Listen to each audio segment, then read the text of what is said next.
Шар хондын намаржаа өгүүлэг. Тунарсан шаргал зэрэглэн домбох цаг торгон шугуй. Харган дээр сүргэлжлэх баян бүрдийн уснаа чуулах шуудын ганганаг чагнаж улбаа замаар нүүдлэг хөтлөн гэлтрэх Балти өвгөн. Шувуу буцах төхөд ирэхээр урд урдийнхаасаа илүү их дуугаар уйлж гансардаг юмсан уу гэж бодлоо. Энэхүү шувууд хоргодон чуулах баян бүрдийн зүүн хойд бие дорших. Шар хондын намаржаа намрын шаргал норндоор налайж эцэг өвгдөөс үе дамжин нутаглаж энэгшин дассан сэтгэлийн өрн дуудахавай. Ирийн цэн түрч эцгийн гэрээс голомт таслан анхны галаан асааж Балти гэдэг айлын ханыг шиiрлсэн газар яг эндээс эхэлжээ. Энэ алга дармахан газраас эхэлсэн голомт өдгөө болтол жилийн 4 улиралд нүүж буусаар нэгэн насыг илээж буй хэрэг. Ирэх төрөлдөө хүн болж төрөх хувьд утаж гэмээн энэхүү бяцхан шар хондодоо шувуу болоод хувилсан ч Балти өвгний хувьд харамсах юм алгаа. Балти өвгний ураг садан гэгдэх солир сандаг өглөө үүр цүүрээр унаа хөсгтөө очиж нүүлгэн химэн шавдуулав. Өвгөн энэ яваа насандаа өвсний сүл тасрах ягаачгүй халуун зунаар намарж байгаа идэж яваагүй болохоор тун дурамчхан байлаа. Балти өвгнийхтэй хизээж хаяа нийлж яваагүй солир сандаг гэж энэхүү хархуу тэр хол газраас өвгнийг харж халамжлахаар намаржаанд нь нүүж ирээд тэднийхийг авах гэж ажил удаж яваа учраа өвгөн дуртай дургу ачаалав. Уг нь бурхан болоочийн бүлдүү данзан гэдэг нас бий тогтсон аралжаа 8-нд хөлтэй айзан ус цас шиг хижээл хархун хөгшин ихчээ эргэж тойрч өвгнийг хаяандаа авна гэх боловч талигач нь дургүй байсан. За Балти минь данзан алсын бодолтой хэцүү хүн. Аашсан гэж гулгаж тишээд нэг л биш те. Надаас хойш чамайг илэг бариад хідэн мад чинь л эзэн суух гэснээс зайлаагүй. Муу хүмүүс хизээ нэгэн цагт ядарч зовоод нутаг усаа гэд ирвэл энэ данзангаас өнчин ишигч олж авч чадахгүй шүү. Өргөшгүй өнхайгүй ч гэсэн өөрийн чинь садын юмдаа сандгийгаа л бараадаарэ гэж захижээ. Балти өвгөн намаржааснаас хойш сандгийн цөөн хідэн хоныг өөрийнхтэйгөө нийлүүлж орхиод халаас илээгүй хариулж явдаг болов. Туулж өнгөрүүлсэн амьдралаа насныхэр дээрээс эргэж нэгэн тунгаахтаа залуудаа өвчин гэж тоохгүй зовлон гэж бодохгүй байснаас биш зүдэрч явсан байхаж. Ханаа автаж холын сүрхтэй ганц хүүгээ хататлаа хүлээх байсан юм бол яах гэж амьдарч шаналж явсан билээ гэж бодогдно. Жаргал мөртлөө зовлон чимшиг, зовлон юм уу гэхээр жаргал чимшиг энэ насны амьдрал хизээ дуусан тэр хүртэл хийх ажил гэвэл энэ хідэн хоныг хариулж маллах үлдэжээ. Өдөр хоног өнгөрөх бүрт шар хонд өглөөдөө мөнгөн хэрүү дараалган чихүүцүүлвч өдөртөө налайж хүм малын зоо тэнийсэн урт сайхан намар боллоо. Шар хондоос нилээд алс сувраг хадны тушаах бэлд эмэгнийг нь нутглуулсан газар буй. Хонио тогтоогоод хөлийн жилээ гаргах зур тэр зүгт харж суухад сайхан хэрнээ их уйтай. Эзгүүхээрийн буудад хаяа дотроо онгойт л уйлмар байвч гол нь гороогоод хуурай мэгшиж бөглөж өгөх төхнө. Хатаж ширгсэн мэд дусал нулимсч эсвнэ. Хүн өөхөх болохоороо нулимсгүй болдог гэсэн үний юм байна гэж өвгөн бодно. Өвгөн намрын хідэн сард хээрээр гэр хэсээр дэрхийж явахдаа малын хүмүүстэй уулзаж хүүгийнхаа сүргийг тандна. Хол ойрын сонин хийгээд ховж ив сонсон. Зарим нь та солир сандгийн зарц болж ингэж зүдэрч явхаар Кэн хідэн малаа үрд зараад улсын асрамжинд очиж ясамраач гэх эцгийгээ ал гэж. Эцэг өвгдийнхөө гал голомтыг амьд байхдаа дарж булж чадахгүй. Хүний царай харж суух нүгэл байгаа да. Тэрэндээ тулвал би чинь хүүтэй хүн шүү дээ. Ганц хүүгээ бараадан да. Эднэр муу хүүгийн минь тооноос гаргаж орхиж гэхээс зүрхэн шимширнэ. Данзан эрүүл согтуугаар бэлтээр дээр 2-3 удаа ирж үг хайж тонирхов. Хамгийн сүүлд ирэхдээ муу эгчийн минь хураасан буйнаар танай солир гараа угааж дууслаа да. Тэнэг толгойлсон ганц хүү чинь үхээгүй бол ядаж идэж уух гээд хүрээд ирмээр юм да. Ял янханд орсон юм байлгүй. Би амьд байсан цагта тэр хідэн малыг танаахны хоол болгохгүй гэж зүхэд явлаа. Данзангийн хилдэг хатууч үний юм да яа гэхв. Ихийгээ муу байхад тэр ирээгүй болохоор намайгч гэж ирэхгүй үсттэй. Данзан зөндөө хилсүрг өгсөндөө гомдох чим алга. Үртэй хүний улаан гол зовж тасардаг юм билээ хөөрхий. Хоёр нүд нь хаалга хатвчнаас салахгүй байсаар өнгөрсөн. Би гэдэг хүн зовлгүйх шиг өөхөх юмсан. Энэ хэдэн малыг самд нь иднэ үү, данц нь иднэ үү хамаалга гэж бодох боллоо. Сандаг өвгнийг нүлгээд төөхнөөсөн чимгүй ундуу сөндөө орхиод хаашаа ч юм хэд хоног алга болов. Эзгүй байж ирэхдээ гэртээ ч орсонгүй шууд өвгнийд бууж говьд яваа хідэн тимэнэ чинь хагас алга. Хоёр сайхан ширээ атал хайран байна. Муу өгөр данзангийн гараас гараагүй л дээ гэж бөхөндөө. Өвгөнд данзангийн хэлсэн үг бодогдож за яах вэ? Хүү минь данзан авсан бол болж тэй яршиг. Гэхэд сандгийн хамрын хөлс нь бурзааж харлан ганцсан нүүрний арьсан тадалзан хоёр завжаар нь хөөс сахарч өгөлж чадахгүй ээрвтв. За тийм байдаг байж. Гэж өөхөлж байснаа даруй нүдэн долихоороо нэг долиж ирээд л та аваарай гэсэн шивдэ. Тэгвэл та тэр данзангийнхаа хаяаг түшихгүй. Муу өгөр данзанг яасан ч зүгээр өрөхгүй. Шоронгийн хадаас болгохтаа л болгоно. Хэсгийн төлөөлөгчд мэдүүлсэн. Данзан танд ямар ч хамаагүй шүү дээ. Та гамдалтай гэж хэлээрэ. Гэж загнав. Үгүй ээ. Миний хідэн малд ингэтлээ зовх гэж байх уу та? Хэд хоног алга болсон юм. Иймэрхүү юм хийж явдаг байж. Тарих гэж чамайг. Данзанг ялд унгаж яах гэсэн юм бол тоо. Энэ яваа насандаа би хүнтэй зарга залхаа хийж явсангүй.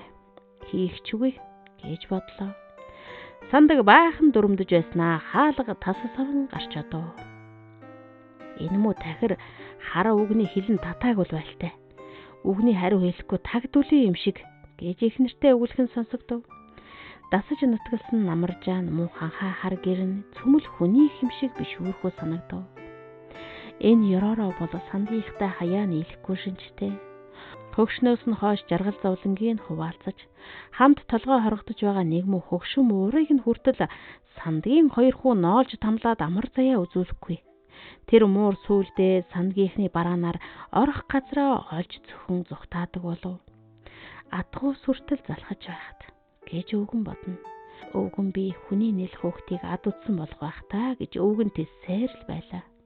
Гэвч тэр хоёр хүү баг хүүхдээс гарамгүй 20 аргаар амьтныг тамлах нь доройд ирлэхүү. Хатуу сэтгэлтэй уулз болох шинжтэй. Сандаг нэг удаа ажаа та өөрийгөө яа гэж энэ муураар яах гэсэн юмтэй. Эзнийгээ дандаа үхээсэ гэж боддог муу яриа анта. Гэх нь. За хошч. Муурыг тэгж бодож байгааг яаж мэдв? Худалчлуудвэ гэдэл өнгөрсөн. Энэ муур хөгшнийг нь хэвтэрд орчхоод байхад тэднийхээр эргэлдэж золбон амтанд хоёр хөгшин бие бодож хоолунд өгсөөр бүр суурьшсан хэрэг. Өвгөн эхлээд дургу байсан. Муур өөрөө хурч ирэх сайн юм гинлээ бальтий минь. Миний усуу хоногийн тоо гүйцээгүй л юм байх та гэж эмэгнэн баярлана. Нээрэнчтэй муур зүүн совинтай сэжигч амтан гэдэг шүү. Хөгшинтэй минь сүжрээд байгаа юм. Ингэж байгаад сэхэж сэрдэж магад гэж өвгөн ордно. Үр хүүхэд цөөтэй хоёр хөгшөнд муур их л хань бараатай. Тэр гурав ийхүү аж төрөгчөн болж байтал эмгэн өлийн үрээс хаашаач зайлсангүй нутаг буслаа. Муур явсангүй. Эмгэнийг амьд сэрүүн байхад орны хөл дээр цагирлаж хувин шаргал нүдэ анивчин цээжээ хуржигнүүлэн ямбалж өдөржин унтаж хэвтэн. Харин талигаачаас хойш түүний ор хэвтрийг үнэрлэж нүдэ уйтгар таяа анивчин. Тэгээд өвгний хөлийг ширгөөж ямар нэгэн эмийг ирж өгүүлээд байх шиг зөөлөн дуугарч өвөр төрийн өөд нь насна. Тэр муу хөгшнөөс нь хойш үрдих шигэ тайван жаргалтай хэвтгэ байлаа. Хөөхий ухаан татгус тэнэг хүнээс л дээр юм да гэж өвгөн бодно. Талигаач маань чи бит хоёрт ивэл тусаа үзүүлэхээсээ нэгэнт өнгөрсөн шүү дээ гэж мууртайгаа хуучлана. Харин сандгийнхтай айл бууснаас хойш төдий удлаггүй гинэт алга боллоо. Яамай да. Нүдний үзүүр болж зовж явснаас тэгсэн дээр гэж өвгөн бодовч гэр нь улам эзгүүрч сэтгэл нь тогтохгүй ганцаардаж байлаа. Хоол унднаасаа илүүчлэн муурандаа хадгалж гадуур дотор молж явахдаа түүнийг битүүдээ хайдаг байв. Гэвч муур орсроггүй алга болжээ. Нэг орой хоноо хотлуулчаад ганцаараа дэнгийн гэрэлдэ бүртэлзэж хідэн ирэх маань уншид суутал сандгийн хоёр хүү дэвхэрч орж ирлээ. Ажаа та намар өвчгсөн тийм ээ гэхэд өвгөн худал хэл. Та хоёр ноолж ноцож зовоогоод байхаар ч ухтаагаад явалгүй яадаг юм. Тэгээд хизээ ирэх юм бэ гэж баган шалав. Тэгвэл та хоёрыг домоотой байвал ирнэ гэсэндэ гэхэд аав өгсөн гэж хэлсэн. Гэхдээ өгсөн юм чинь хизээ ирж исэн юм гэж том нь хэлж өрхөв. Өвгөн дуугарсангүй. Муу солир хог муурыг минь алчихжээ. Амьд бол даанчныг үзэгдмээр юм. Муу ярын нүгэлтэй амьд шүү дээ гэж өвгний уур хөрөв. Ажаа тоодоо ганцаараа бас юм чи удахгүй өхөн тийм ээ гэхэд ах нь сэмхэн ударч харагдана. Хэн чамд тэгж хэлээв гэж өвгөн уцаарлав. Аав ээж хоёр таныг удахгүй өгөхээр олон хонтой болно гэсэн ёстой гоё гэхэд ах нь сэмхэн чимхэд ав. Хараа хөөе. Хүний ухаан сууж байгаа дамшиг байх нь гэж өвгний уур хурч байсан ч хоёр хүүг хөөрдөн харлаа. Тэр хоёр хоорондоо явралцаж байснаа уйлалдав. Уюулаа эцгийгээ дуурайсан даруй нүдтэй юм гээч хөөе.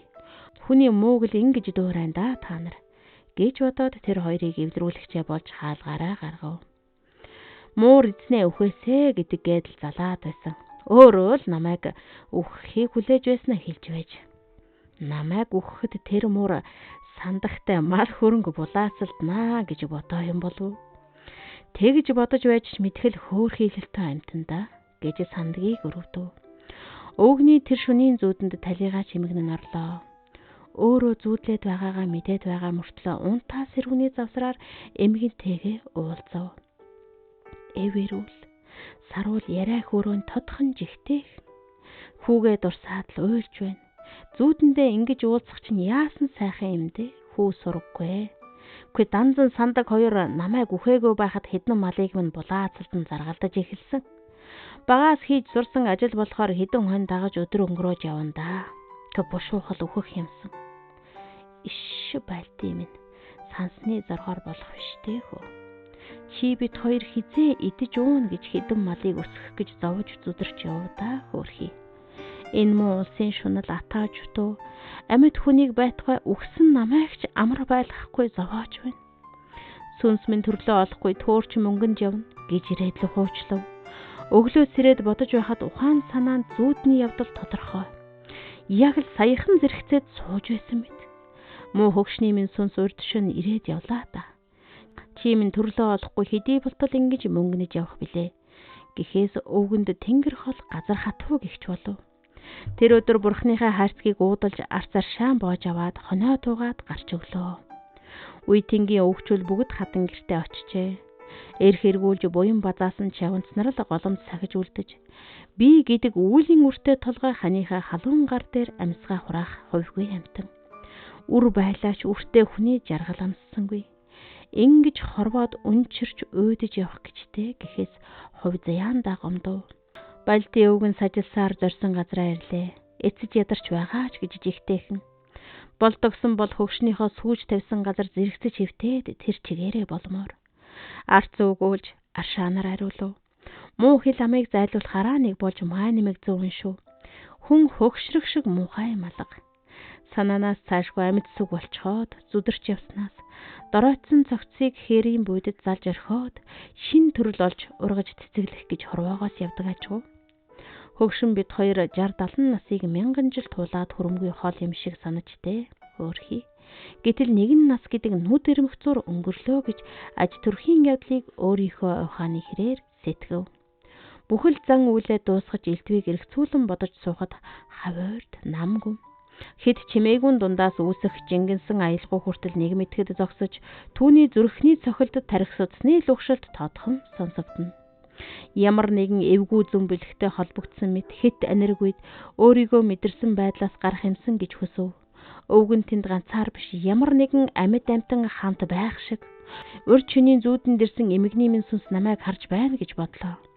Нар барууна тонгоон хэсгхэн үүлэн сүдэр хүүшлэн харанхуйлахад харж яваад цагийн хүйтэн салхи сэвэлзв. Харагдах үзэгдэх бараагүйч хоёр хурцнууд цоо ширтэн. Энэ лав миний хөгшний нүд яавч биш. Тэр минь жигтэйхэн зөөлөн дулаахан нүдтэй байсан да. Би даанч танилгүй яах вэ гэж бодлоо. Зүрх тархинд лувших цус айжмаар бүх биедээ царцаж байх шиг хөшөв. Толгойтой өвс нь аяндаа босох шиг болж тэнхэл хүрдэг бол хар хурдаараа зүгтж арилж өгмөр. Саяхал өөд болгостод атаархаж байгаагүй юм шиг л амьдрал руу буцаж зүгтмаар. Хөөрхий зайлвал хүн гэдэг цагаа тулаад ирэхээр ийм л аминда харам арчаагүй амтэн шүү дээ. Хорвоогийн зовлонд юунд хоргоцно гэж сэтгэлийнхаа эвгүй хөдлөлийг хүчээр дарав. Айж байна уу та зүнэг нохоо чинь гэж өөрийгөө зүхээд орчин тойрноос сэм ажиглав. Нүдэнд нүртэх юм алга. Гэтэл өөрийг нь нууцаар сонжин тандсан өнөөх галзах шиг хурц нүд ойролцоох бөөн дэрсэн дотроос цоргийн ширтээд байх шиг. Энд намайг авах эрлэг там буг чөтгөр байвал одоо л улаан нүрээрээ уулзъя гэж шулуудаад босох гэтэл тэнхэл хүрсэнгүй. Бөксөө ниц гიშгүүлсэн сохор хар хорхоо шиг дороо оцгоно. Тэр муутай хоёр гараараа газар тулж байгаад хамаг хүчээ шавхан өндийлөө. Өвгөн ийхүү бөөн дэрс зүглэн согтуу юм шиг гойвлон очоод гэгэн дарих минь гэж уулгалан хоёр гараараа нүрээ таглав. Тэгээд үгүй байз. Чи чинь амьд үү гэд хөгшин тэмээ шиг сөхрөн өнөв. Иш хөөрхий. Сайн хүнэн энд гэж яаж мэдэвэ гэд ээрүтэн дуун сааралтаад хоёр нүдэнд лав халуун нулимс дүүрээд ирлээ. Хөөрхий дөө солир хөөрхий сандаг. Овоо доо гэж бүрч гарч өгдөггүй. Нулимсандаа хахад цацсан ойлов. Муужгаа өгний хэлсэн үгийг ойлгоод байгаа ч юм шиг. Ховын шаргалнуудаа гимшингүүгээр анивчин байж цээжээ хуржигнүүлэн өвдгийг нь шүргөөж аргадав. Өвгний дотор цэлийтл уужраад ирэхэд хорвоо ямар нэгэн ямаар дүүрээд ирэх шиг өөжмхан гэрэлтэй болчихлоо.